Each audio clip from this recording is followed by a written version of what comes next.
Fast Forward Productions. The women are speaking. What's up, guys? Welcome back to another episode of the One Broke Actress podcast, an honest account of actor life plus a few lessons I learned in the process. I am your host, Sam Valentine, and today we have a return guest, Brendan Bradley, who was originally here for episode 208, which was when we checked in with all of the strike captains post-strike. So if you want a first taste of Brendan and the pineapple hat, go ahead and go back to that episode because it's going to lay the groundwork for what we are talking about today. It is also linked below in the show notes. Before we get into the topics we cover with Brendan, I want to do a little paperwork to start us off. Guys, I'm about to do a play in Los Angeles, and by about, I mean in June, which means everything's a little chaos around here, and I'm excited and nervous, and keep an eye on my Instagram if you want more information about what's going on, or if you want the real behind-the-scenes stuff, go ahead and subscribe to the bonus podcast wherever you get your podcast. That means that I am pivoting where I'm putting my money, time, energy, etc. There is not going to be as many consistent public podcasts for a bit of time. I am, however, going to mix it up inside of here a little bit. At the time of this recording, we have 302 episodes sitting inside of the podcast feed. That's insane. Yo, I can't think that hard about that. And a lot of them, I think, hold up really well, regardless of the changes that have happened in the industry. I want to go back into the archives and dig up some old episodes and repost them here for you so you can enjoy them in between the stints and sparts where I'm going to be able to do more consistent episodes. Also, I am doing a lot of YouTube content in the coming months. There is a big ask inside of the messages I get in YouTube of do more content for newer actors.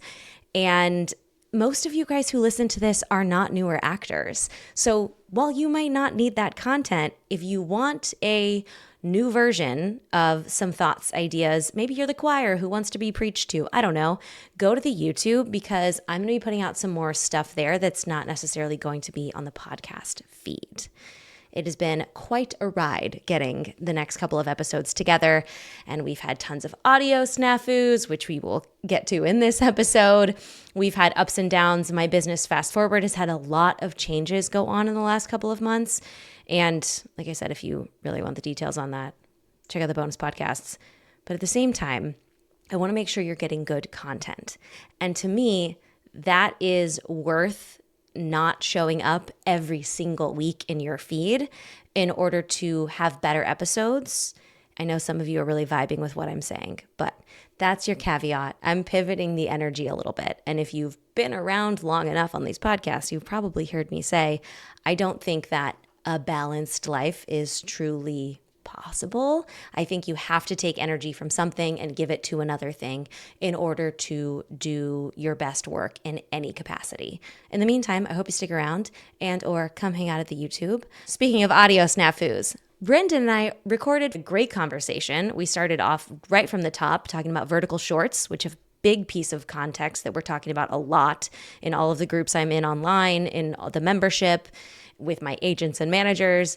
And then we delved into a great conversation talking about performance and production and how he made money making his own commercials and how he got projects funded, and a little bit about why I'm so scared to do my own project. We talk about what it is like to get work done in this current climate, because right before our podcast, I watched one of his most recent movies. And we talk about the pivot when plans don't go as you saw them, and not getting creative burnout in the process. And then we talked about a whole bunch of other shit, and my microphone came unplugged. This is a podcaster's worst nightmare. This episode is still really good. It was so good, in fact, I sent it to Brendan and I said, do you think we should still try and put this out there? And he sent me back an edit of the episode. That is the type of person that he is. He is so about taking shit into his own hands, getting it done, and getting it delivered. And we decided there's enough in this to give you a solid episode, and we'll just have to meet again. And if you are listening on Spotify and you want us to talk about something specific next time, drop it in that fancy new comment section. I would love to hear it. So, all business and paperwork aside, if there's a weird ending of this podcast you feel like comes out of nowhere, It probably does, because that's when my microphone came apart. Just living the dream, you guys. So, without further ado, ladies and gentlemen, please enjoy Brendan Bradley. Look, for being in our 20s and being broke, we made a lot of money, but we made very reasonable money. Frankly, better money than influencers get paid today to make content. And so when I look at the short form vertical thing, I just go, there's a calculated reason it is so genre. I won't say bad, because who am I to say? They have sales. They know what they're doing. They wouldn't make this many of them in that format if it wasn't working. Yeah. But how many people do we know that are writing, producing, directing, creating their own stuff? Start making some vertical shorts. Like, why not have that format available to you, especially now that we have DSLR cameras that shoot 6K. So my pitch to you is that if you're already inclined this way, I would shoot a bunch of content super wide in 6K.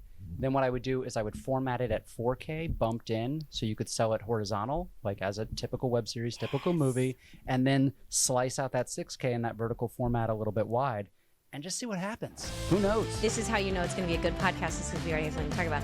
Vertical shorts, I think, I look at them the way when YouTube first started, there was no monetization, and brands would hold contests for commercials to go on the front page. So, and it was open to anybody. And the breakdowns were flooded with these non-union commercials for no money, very predatory. But some friends of mine and I realized, wait, we're going to audition for a spec commercial that they're going to make and sell that we're not going to get paid on. Why don't we just make the commercial? Yes. I had an actress named Jen Ponton on the podcast, and she made her own entire feature film and put it out as individual shorts on TikTok. And it was great. And she did an amazing job. And I don't believe there's anything in SAG contracts about the way the camera is formatted. So why can't it be a feature? Why can't it be a real project? Why can't you do something cool with it? My first feature was under the new media agreement, and we released it primarily digitally before we then sold it in 14 countries and made the budget back. Yes. What? It can be done. But we get into this with auditioning all the time, right? It's not my job to have a judgment against the writing. This script is getting made. So if I would like to be a part of this universe and a part of this opportunity, what can I bring to that opportunity and to that script and to that character? And if this stuff isn't your genre, isn't your tone, that's fine. Maybe that's a challenge for you to move into that melodrama space. But also what I think it's doing is we killed ourselves in YouTube 1.0 in the fact that we taught the entire audience that this stuff is free, that this costs no money to make, that you, Sam, should just make endless podcasting content for all of us for no money. This is how a lot of people treated me too. Yes, but how remarkable these short form verticals, people are paying per swipe to keep watching the next scene. And if we're undergoing a revolution where the audience is learning to pay for the content again, I don't care what the content is. I have no if it's OnlyFans, bring it on. Like, whatever slowly teaches the audience that this has value and worth, and that we can then have a diversity of content and genre. Beautiful. I'm such a big fan of this. I just got off the phone with Audrey Moore. Everyone loves Audrey Helps Actors. Everyone loves Audrey. And she and I were talking about the way the business is going and using your money wisely and 10,000 other things. But we also talked about investing wisely in things. And instead of auditioning for a bunch of stuff you don't like, if you have the money, can you make something? And I was so excited that I was going to transition to this conversation with you, because I just got done watching your movie before we got on this call, which was perfect timing. Which one? I watched The Devil and the Daylong Brothers that I purchased on Apple. It's my Thank you. It's so cool to be able to buy a friend's movie on Apple. That just feels so next level. Yes. But you've done a lot of your own work. It's true. How? I've mostly done my own stuff. And remind everyone, we'll link it below, but Brendan was also on our Strike Captains What Are They Doing Now episode post-strike, because you were so well known for all of the content you made during the strike. Every day at Paramount. Too much content. Is there such a thing, though? In the pineapple hat. What is painful is of all the things I have created, it is the content that was the most successful on the internet. This is called taking advantage of a moment, and I'm a big fan of it. It is. But you hit on something that everyone wanted to know about, which is what's going on with this thing I keep hearing about in Hollywood. And so you informed people, and you did it in a way that was digestible. So I'm sure you learned more in that process. But beyond that, you started out by saying that you and your friends got together and made spec commercials.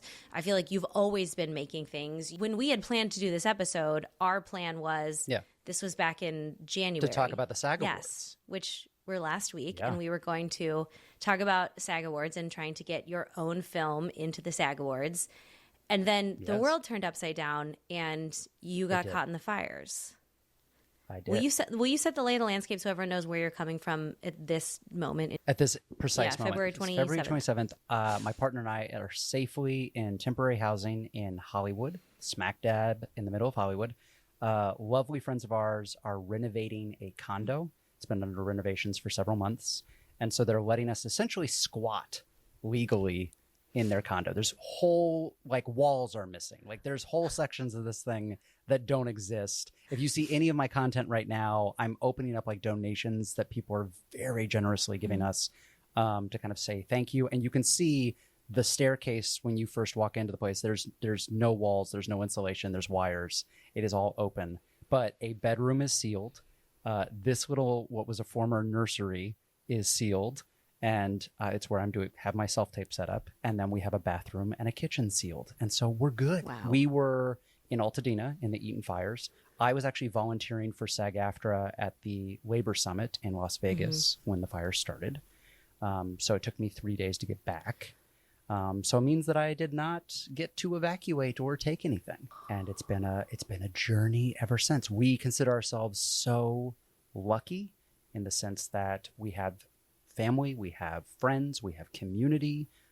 We both had decent years last year, so we had some savings to we fall back on. We had those emergency funds to not immediately panic. We had friends that would let us crash the first couple weeks. So we've been navigating the mess of this that is impacting everybody, and everybody's story is so different. But what I will say is I have never owned real estate in my life. I've just never been in that position financially. And all of my friends that have taken that big swing to put that money, that investment in property, in Altadena especially, they still have to pay their mortgages even though they lost everything. And it is this moment of me checking in as an adult that some of the things that I thought were deficits of mine or negative self-talk of me going oh, I'm not a real boy, I'm not a real adult because I don't have a house or whatever. I could not be more grateful that I don't have to pay a mortgage on a place that is no longer there, that I can no longer live and have to navigate that. And so I am, for one of the first times in my adult life, so grateful to be a renter. And it's just one of those perspective shifts of you going, everything that you think is a hardship of yours today might actually be your opportunity. And just always kind of keep that optimism and keep that gratitude.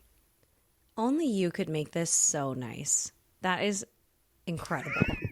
You literally, your whole home burned down. We'll stop recording and I'll scream and cry. And your home burned down while you weren't even there, and you're like, wow, everything's really amazing. But I do understand what you're saying about, I've been thinking that the whole time because I think we're in a different world than we used to be in on so many levels, but also the home ownership being the thing that makes you an adult and the thing that does the thing. For a lot of the people listening to this podcast too, that's not really in our wheelhouse. And especially a lot of us who live in Los Angeles, I don't have a liquid 1.2 to put down on a 2-bedroom. I don't have a liquid what would get me the borrowing ability of that just seems so foreign to me. And I consider myself very lucky, in my career and in life. Yeah. Some of that, it seems, is you making your own luck. I think we all do. Talk to me about going from making your own commercials with friends to doing other things, because there's a leap there of I want to be the actor to I'm going to make the thing that a lot of us, raise his hand, are afraid to take because we don't even know where to start. Do you mind unpacking that with me? Oh, yeah. What is your fear? Okay, this is so fun. Okay, my husband and I wrote a Christmas movie together. They do very well. Christmas movies do great. One, the choice to not sell it, but actually make it is a whole conversation. But two, I don't know where to even begin the process. And do I need to find money? There's a lot of dogs in this movie, so I know it's expensive. How do I go about putting it together? And that gets so overwhelming to me that my day-to-day life is so full that I don't even touch that process. Cool. So I would start by saying that the first question of do I sell it, do I make it myself? In some ways, that question will be answered for you. Someone will either buy it from you or they will not. And you will then be forced to decide how badly do I really want to make this thing.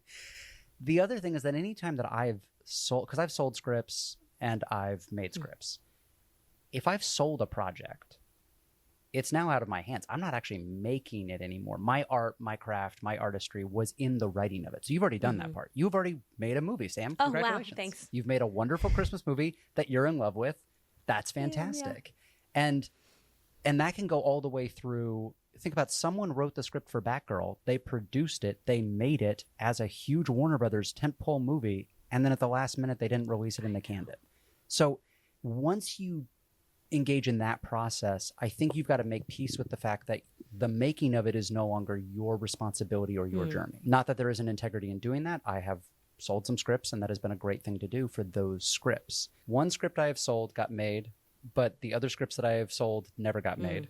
But even the script that I sold that got made, it was a very difficult process because they then made that movie in a way that I would have not made that movie. And I had to really let go of my... There are whole scenes, some of my favorite scenes that I ever wrote are completely lifted and cut because of production demands or where they shot it or how they shot it and decisions they made in post.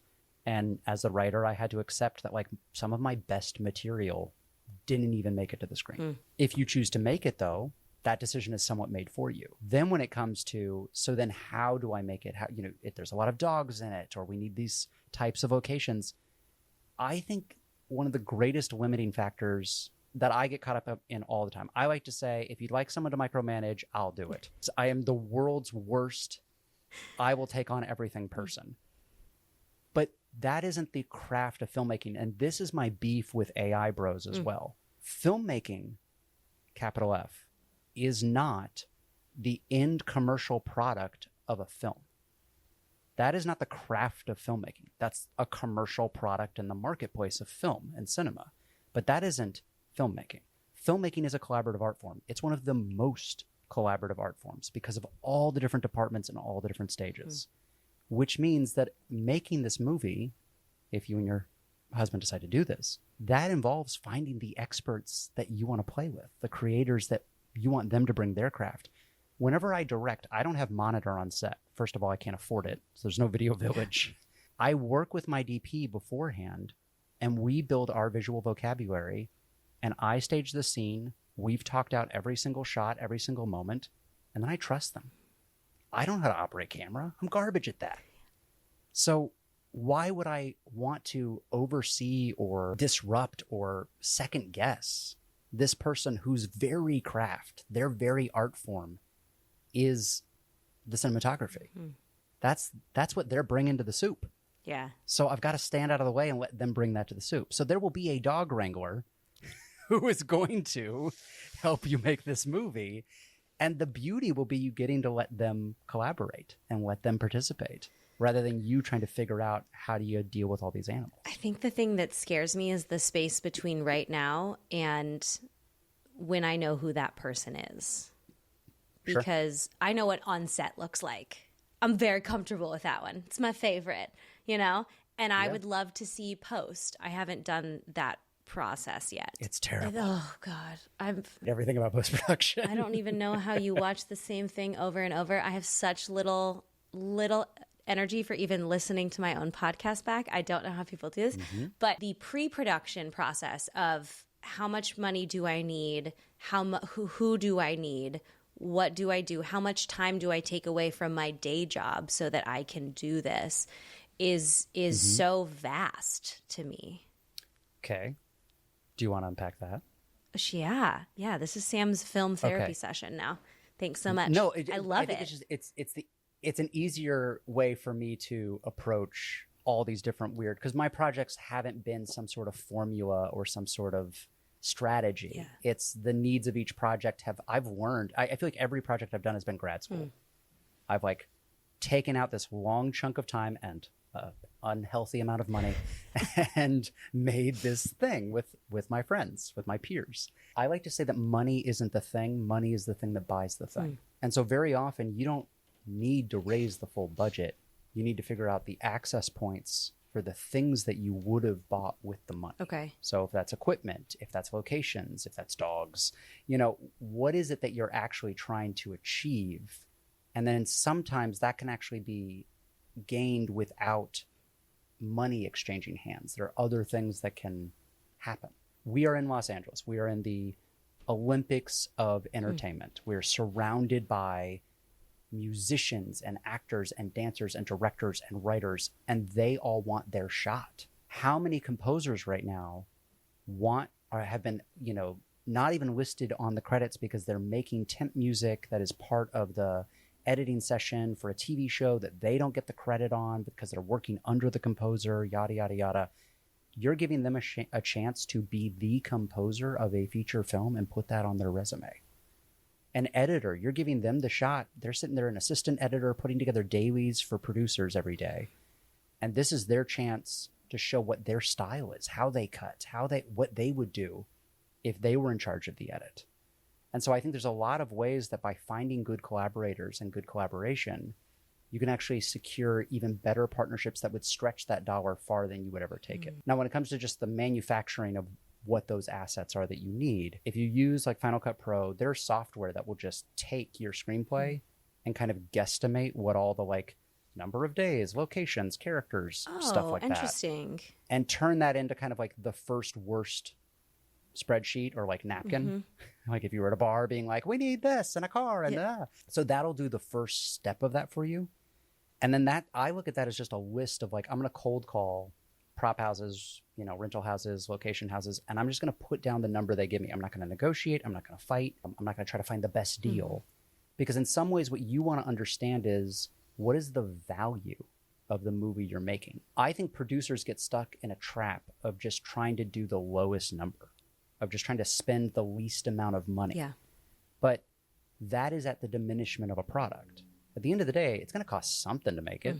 So you should figure out, am I making a $500,000 movie? Am I making a $2 million movie? Am I making a $20 million movie? And then within that understanding, okay, well, obviously I don't have $20 million. So what are the things that I can give up? Or what are the things I can get creative about? Or what are the things that I can take on deferment? Or what are the things that I can do some sort of back end deal with people or some sort of product placement? There's a lot of ways that then you can figure out how you want to attach that together. So my first feature film that I ever made, I'm skipping ahead a little bit from how I went from commercials to this, but I wrote a romantic comedy that I almost sold to Paramount, and we went back and forth for a year with rewrites. Ultimately, they decided it was not for them.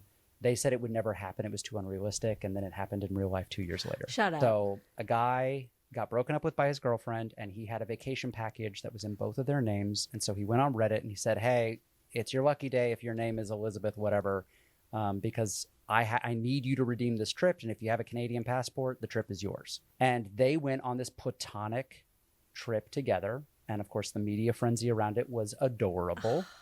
But he is extremely introverted, and he didn't want all the media attention, and he didn't want to sell his life rights, and he didn't want to sensationalize the story. So he refused to do a movie about it.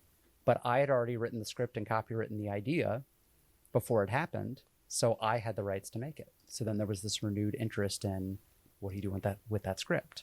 I couldn't get the money that I wanted, but I had just done a movie, a Bruce Willis movie, that the funding wasn't really all there, and it fell apart at the last minute, and we all got sent home, and it was devastating. You were acting in it. Yes, I was acting in this movie, and the financing fell through. Checks started bouncing. They sent us all home, and I was devastated because I thought it was going to be my break. But they started cutting the dailies up into little sizzle reels to shop around and find financing. And I got very excited and mad about this because I was like, oh, I can make part of a movie. I didn't realize you didn't have to make the whole thing. Right. I got together with my friends and we shot Act 1 of this movie. And then any scenes that overlapped throughout the film with those locations. And we basically made a short, and then it was a travel movie. So we needed to be on planes and in hotels and have like a yacht and like extraordinary stuff. So what I did was I threw this sizzle reel together and I cold called tourism boards all over the world. And I said, we can take off in a plane and we can go anywhere, and I can rewrite Act 2 to be in your country and show off your landmarks and show off your travel brands. Tell me what we're doing. And I contacted about 15 different countries or tourism boards. 4 of them were interested. 2 of them gave me permits, and 1 of them had a national airline. And so we went to Turkey and we made a movie. Wow. And I didn't pay $1. 7 friends and I went across the Mediterranean, filming across 3 continents, and I never saw an invoice. I came home with a movie. They got product placement. They got social media content. Everybody was happy.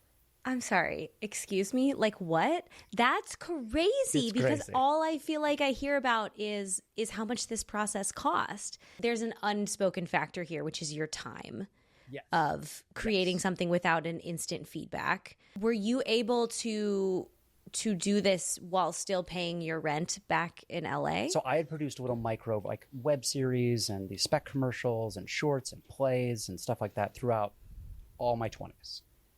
I won the lottery as I entered my 30s. I booked a Staples campaign. I became the Staples guy.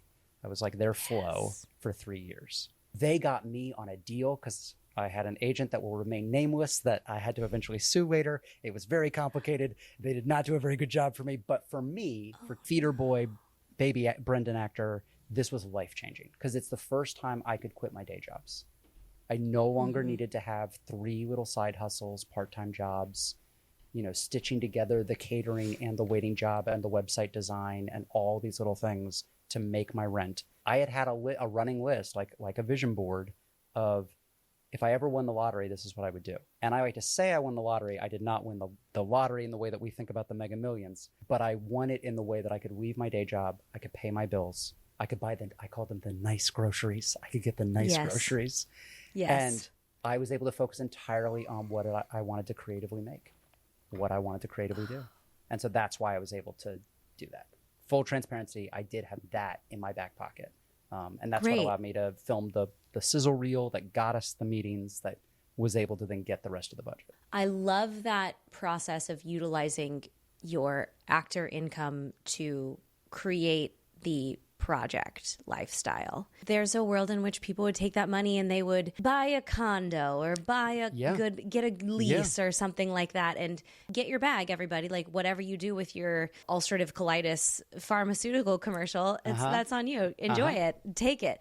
But to have a plan, first of all, which is I'm such a big advocate for, of like, if you make big bucks, figure out what you might do with it, because it is very overwhelming when it does happen. And it goes very quickly if you're not paying attention. Yes.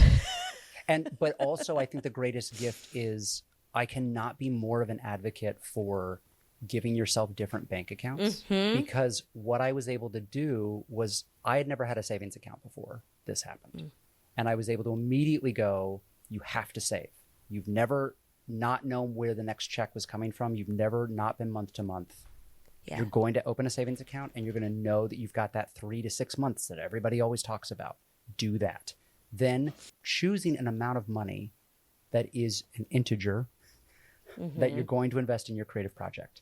And when it's done, it's done. You have spent the money. You can't dip into more and put yourself in an irresponsible way. But then you get to choose how to most strategically spend that money.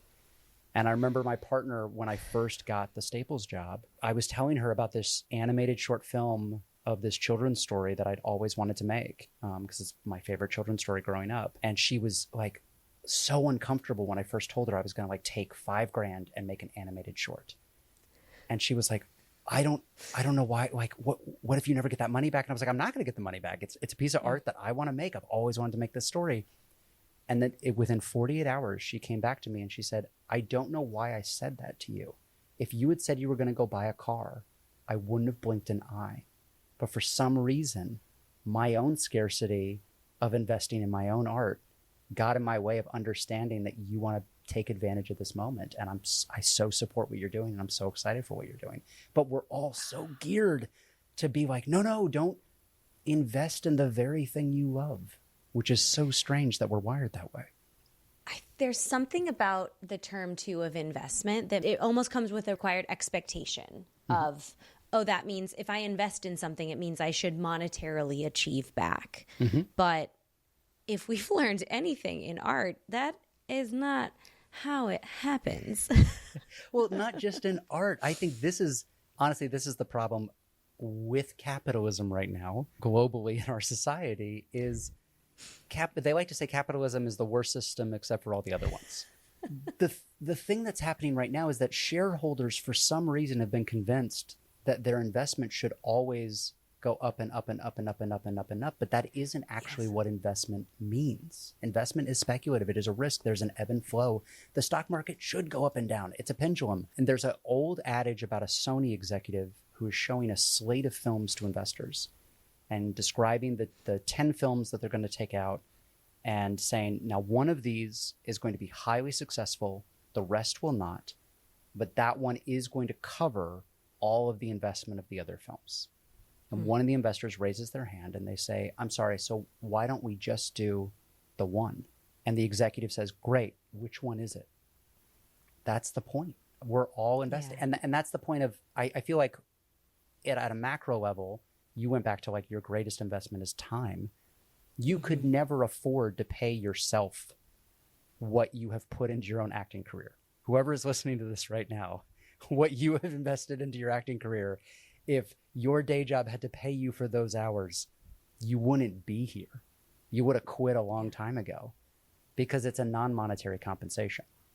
There's something else you're getting for that investment. It's not always monetary. I mean, I know there's people who are listening to this right now who are like, I've never been more poor. I'm not ready to do this. And in which case I say, great, like bank your ideas. You can, writing is free. Yes. You don't need Final Cut. You don't need all those things. Like making and playing with your friends, for lack of better terms, is also free. It doesn't have to be a feature film. It doesn't have to be something that anybody even sees. But there's something about that energy that builds. What were you going to say to that? Well, first, Pixar is notorious for saying writing is the cheapest part of the process. So they spend the most amount of time in development before they ever commit to 3D animation. And they are known for transforming 3D animation. But really what they transformed was the workflow to get to animation. What we're really getting around here is the essence of, I didn't wait until the Staples job to start making things. And I made a lot of things the way the Duplass brothers talk about, where they take like $100 in a weekend and make a very bad thing. And then they take $500 in another weekend and make another very bad thing. And slowly over time, it gets a little bit less bad and you start proving the ability to access more capital and more resources. But again, money isn't the thing. Money is the thing that buys the thing, and you might be able to trade the thing. And if you don't consider yourself a writer, I think we shame actors about this, and I don't like it. We go, you should just write your own thing. You should just make your own thing. Not everybody's a writer. Not everybody's a director. Yes. Not everybody's a DP. So, but there are, in your community, in your backyard, there are writers, there are directors, there are cinematographers, there are editors who are equally hungry and who equally haven't gotten their fair shot. They've been equally disadvantaged and equally undermined, and they are waiting for their moment. And you could all give each other that moment. But I think that every time one of your friends says, hey, I wrote this thing, I want to hear it out loud. Or, hey, I'm about to do stand-up. Or, hey, my film is in a short film festival that's in Burbank. Go. Just show up and help. The amount of people that I've held a boom for, or that I've let borrow equipment, or that I've just gone to their screenings and helped vote for the audience award, or even just watched an early cut of something or read an early draft of something, being in that community with each other means it just takes one person to say, I need help, and the community descends and helps. And then someone else says, I need help, and the community descends. And then it's your turn to go, I need help, and the people are there for you. But there will ultimately need to be somebody who is leading that charge, because they are the ones who have a vision in that moment or have a need in that moment that then that community can serve. And over time, you're going to understand who are the helpers, who keep showing up.